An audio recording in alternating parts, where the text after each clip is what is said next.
이 시간은 시편 122편 1절에서 9절의 말씀으로 강의를 시작하겠습니다.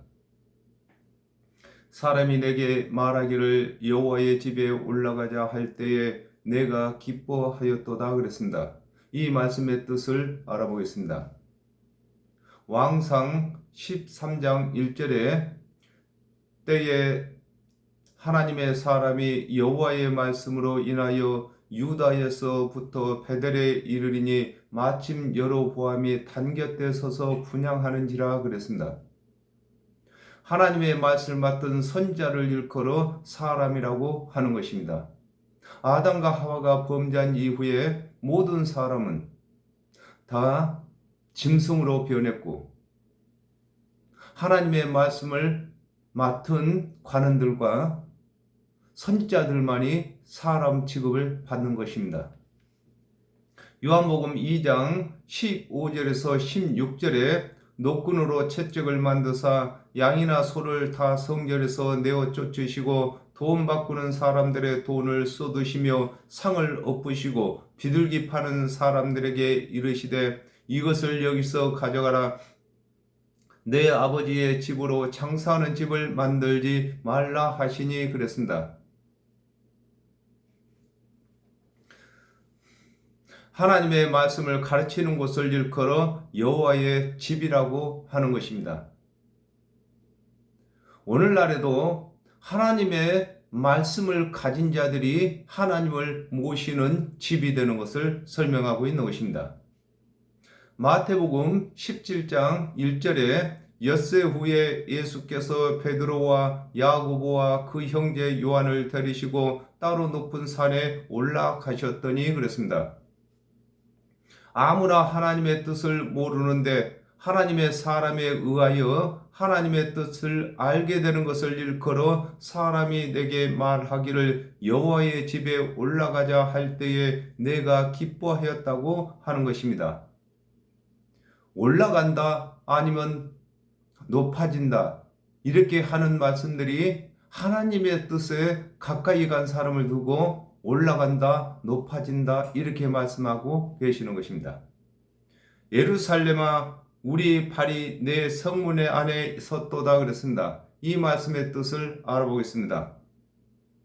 이사야 9장 6절에 이는 한 아기가 우리에게서 낳고 한 아들을 우리에게 주신 바 되었는데 그 어깨에는 정사를 메었고 그 이름은 기묘자라 모사라 전능하신 하나님이라 영존하시는 아버지라 평강의 왕이라 할 것임이라 그랬습니다. 예루살렘이란 평화의 터전이라는 뜻인데 하나님의 말씀을 맡은 관원들이 하나님의 언약대로 오신 그리스도의 대속의 은혜를 가르치는 곳을 일컬어 예루살렘이라고 하는 것입니다. 예루살렘은 평화의 터전인 것입니다. 하나님의 은혜의 언약을 가르쳐야만 예루살렘 곧 평화의 터전이 되는 것을 설명하고 있는 것입니다. 로마서 10장 15절에 보내심을 받지 아니하였으면 어찌 전파리요 기록된 바 아름답도다 좋은 소식을 전하는 자들의 발이여 함과 같으니라 그랬습니다. 하나님의 언약대로 오실 그리스도의 대속의 은혜를 듣고 믿는 자는 그리스도의 대속의 은혜를 가르친 자와 함께 예루살렘 성문 안에 들어가 있는 것을 설명하고 있는 것입니다. 그렇습니다. 예루살렘에서 하나님의 말씀을 가르치는 것처럼 하나님의 은혜의 언약을 가르치는 사람이 예루살렘이며 그 말을 듣고 믿는 자들은 그 사람과 함께 예루살렘 성전 궁 안에 있는 것이 되는 것을 설명하고 있는 것입니다. 예루살렘아 너는 조밀한 성읍과 같이 건설되었도다 그랬습니다. 이 말씀의 뜻을 알아보겠습니다. 요한복음 5장 39절에 너희가 성경에서 영생을 얻는 줄 생각하고 성경을 상고하거니와 이 성경이 곧 내게 대하여 증거하는 것이로다 그랬습니다. 예루살렘 성전을 조밀하게 지은 것과 같이 여러 가지 사건으로 하나님의 언약대로 오신 그리스도를 언약하신 것을 일컬어 예루살렘아 너는 조밀한 성읍과 같이 건설되었다고 하는 것입니다. 그렇습니다. 성읍을 건설할 때에 조밀하게 건설하는 것처럼 하나님께서 그리스도를 보내주신다고 여러 가지 방법으로 여러 가지 언약으로 설명하신 것을 설명하고 있는 것입니다. 지파들 곧 여호와의 지파들이 여호와의 이름에 감사하려고 이스라엘의 전례대로 그리로 올라가는 도다 그랬습니다. 이 말씀의 뜻을 알아보겠습니다. 창세기 49장 28절에 이들은 이스라엘의 12지파라 이와 같이 그 아비가 그들에게 말하고 그들에게 축복하였으되 곧 그들 각인의 분량대로 축복하였더라 그랬습니다. 야곱의 12아들을 일컬어 지파들 곧 여호와의 지파들이라고 하는 것입니다. 신명기 16장 16절에서 17절에 너희 중 모든 남자는 1년 3차 곧 무교절과 칠칠절과 초막절에 내 하나님 여호와의 택하신 곳에서 여호와께 보이되 공수로 여호와께 보이지 말고 각 사람이 내 하나님 여호와의 주신 복을 따라 그 힘대로 물건을 드릴지니라 그랬습니다. 이스라엘 자손들이 1년에 3차씩 여호와의 이름에 감사하기 위하여 예루살렘에 올라가는 것과 같이 무교절과 칠칠절과 초막절을 통하여서 하나님의 언약도로 오실 그리스도의 대속의 은혜를 가르치는 것을 설명하고 있는 것입니다. 모든 절기나 제사가 다 하나님의 언약도로 오신 그리스도를 설명하고 있는 것인데 하나님의 언약대로 그리스도께서 오시게 되면은 이스라엘 모든 자손들이 하나님의 언약대로 오신 그리스도의 말씀을 듣기 위하여 찾아와야 될 것을 설명하고 있는 것입니다. 요한복음 5장 43절에 나는 내 아버지의 이름으로 왔음에 너희가 영접지 아니하나 만일 다른 사람이 자기 이름으로 오면 영접하리라 그러셨습니다. 하나님의 이름으로, 이름이란 말은 언약대로라는 뜻인 것입니다. 이름으로 오신 그리스도께서 이르시는 대속의 은혜를 감사해야 할 것을 일컬어 여호와의 이름에 감사하려고 그리로 올라간다고 하는 것입니다. 그렇습니다. 하나님의 언약대로 그리스도께서 오시게 되면은 그리스도를 보내주신다고 언약하신 하나님께 감사하기 위해서 하나님의 언약대로 오신 그리스도를 구주로 믿어야 할 것을 설명하고 있는 것입니다. 거기 판단의 보좌를 두셨으니 곧 다윗의 집의 보좌로다 그랬습니다. 이 말씀의 뜻을 알아보겠습니다. 계시록 20장 11절에 또 내가 크고 흰 보좌와 그 위에 앉으신 자를 보니 땅과 하늘이 그 앞에서 피하여 간데 없더라 그랬습니다. 하나님의 구원의 언약을 일컬어 하나님의 보좌라고 하는 것입니다. 아담과 하와가 범죄한 이후에 하나님께서 언약하셨는데 이 모든 언약을 두고 하나님의 보좌라고 하는 것입니다. 보좌라는 것은 사람이 그 위에 앉아 있는 것처럼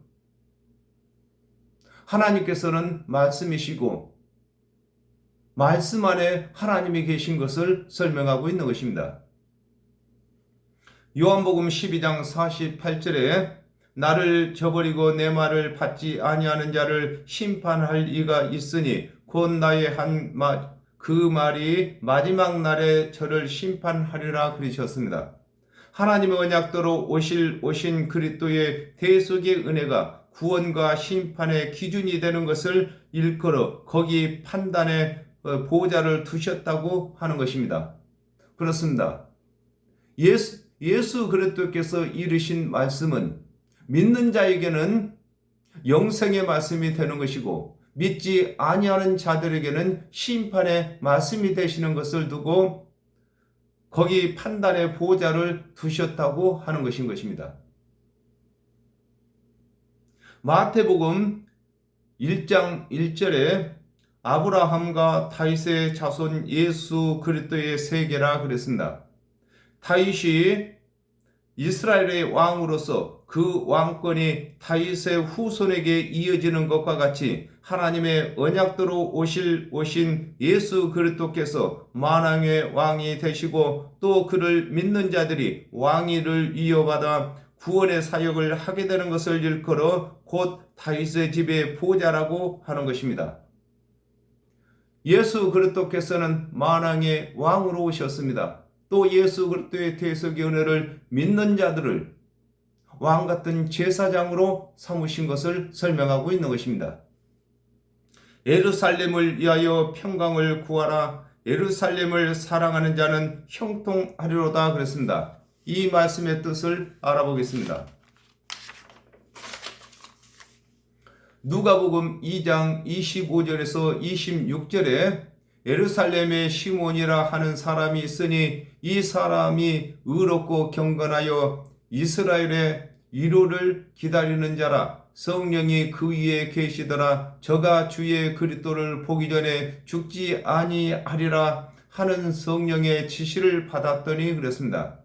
하나님의 언약대로 오실 그리스도를 사모하여 기다리는 것을 일컬어 예루살렘을 위하여 평안을 구하라고 하는 것입니다. 아담과 하와가 범죄한 이후에 주인행치 못할 율법 아래 살아가는 자들이 하나님의 언약대로 오실 그리스도의 대속의 은혜를 사모하고 기다리는 것을 두고 예루살렘을 사모하라고 하는 것입니다. 요한복음 3장 16절에 하나님이 세상을 이처럼 사랑하사 독생자를 주셨으니 이는 저를 믿는 자들마다 멸망치 않고 영생을 얻게 하려 하심이라 그랬습니다.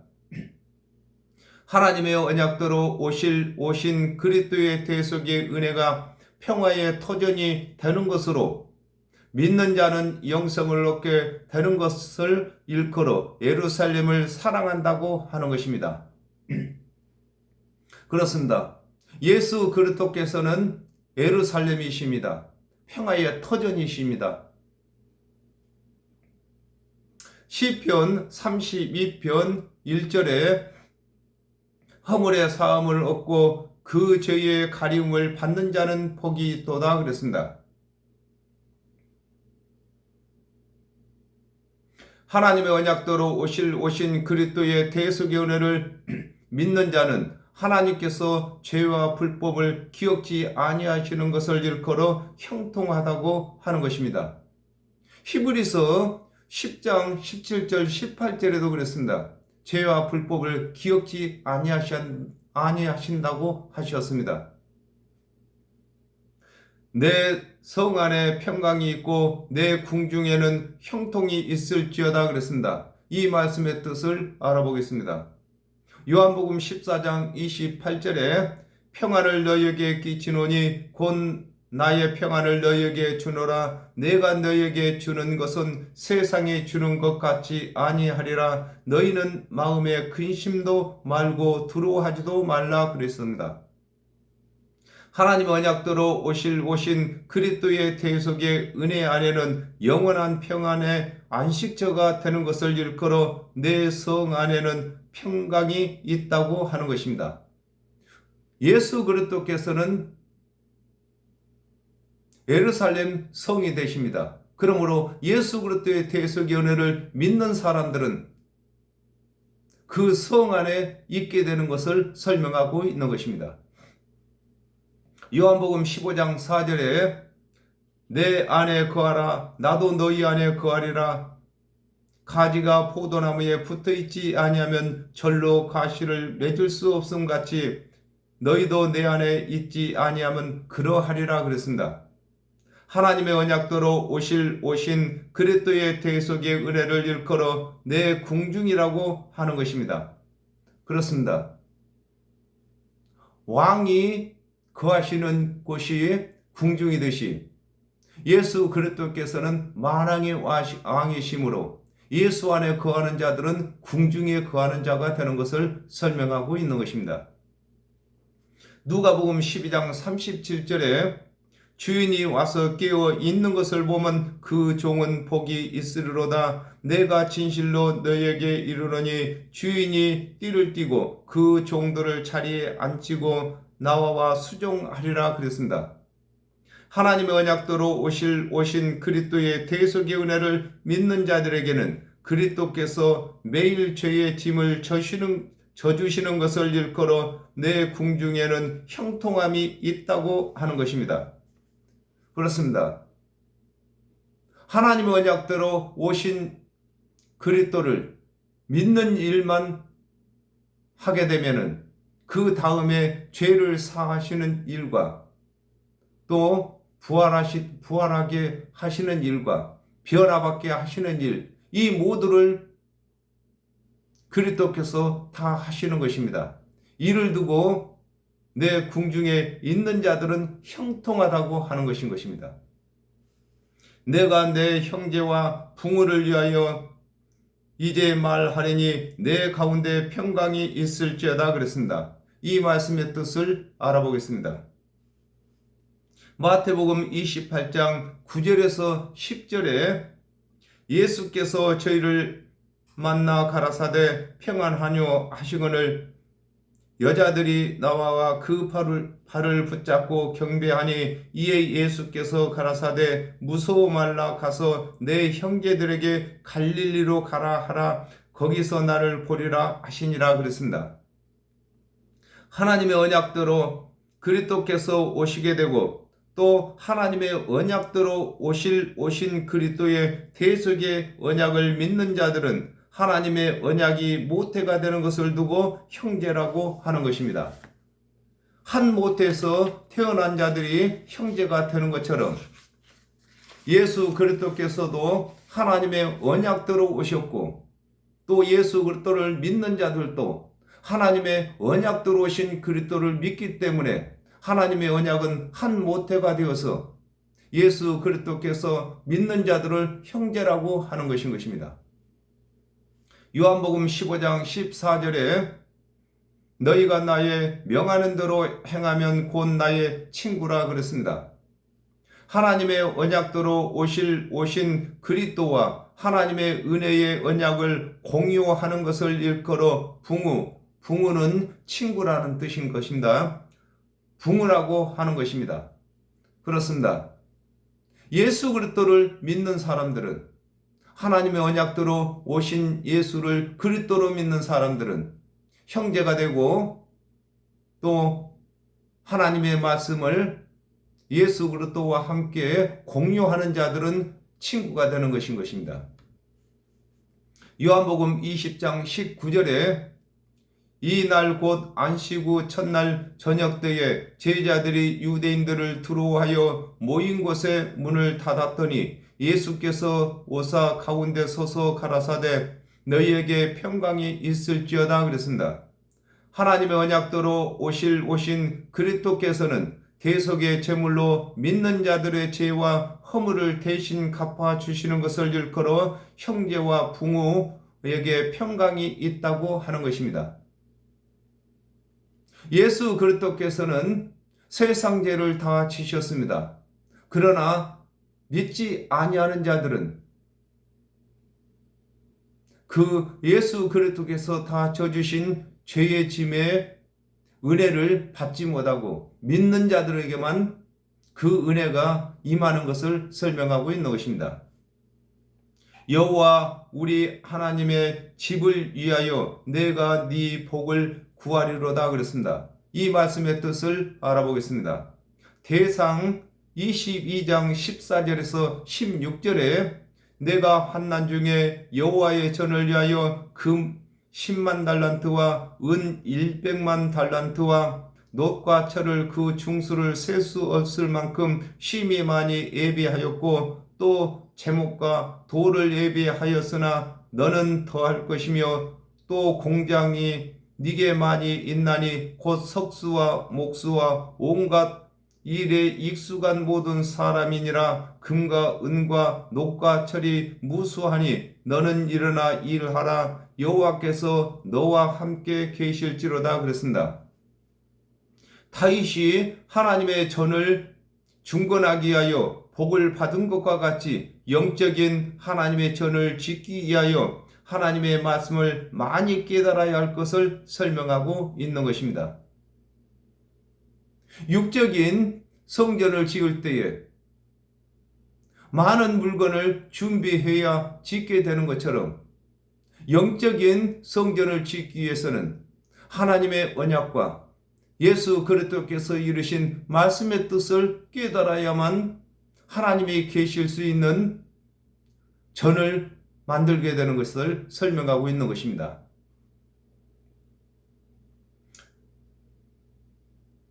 고린도전서 3장 9절에 우리는 하나님의 동역자들이요 너희는 하나님의 밭이요 하나님의 집이니라 그랬습니다.